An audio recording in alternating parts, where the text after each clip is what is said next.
Seniman yang tergabung dalam Aliansi Masyarakat Peduli Cagar Budaya Kota Palembang mendatangi Polrestabes Palembang. Kedatangan mereka untuk berkoordinasi dengan aparat kepolisian Palembang terkait kasus perusakan 2 cagar budaya, yakni Makam Kramajaya di Jalan Segaran, Lorong Kambing, Kelurahan 15 Ilir, Kecamatan Ilir Timur 1 Palembang, dan Balai Pertemuan di Jalan Sekana, Palembang.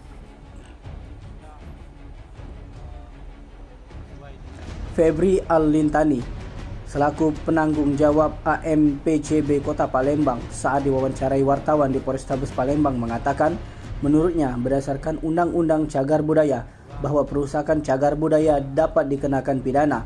Oleh karena itu pihaknya membuat laporan ke Polrestabes Palembang untuk dilakukan penyelidikan dan penangkapan pelaku perusakan tersebut.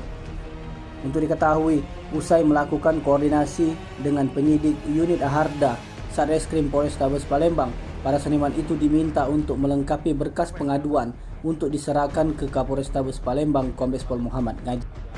Melaporkan perusakan cagar budaya. Ada 2 objek cagar budaya atau objek yang juga cagar budaya dirusak. Ya. Pertama Makam Kramajaya di Bekasi. Kedua Balai Pertemuan. Ya. Keduanya cagar budaya. Objek yang juga cagar budaya sudah didaftarkan sebagai cagar budaya meskipun belum disertifikasi. Nah, hari ini kita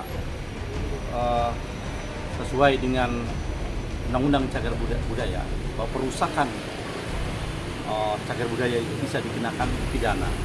Karena itu kita lakukan pengaduan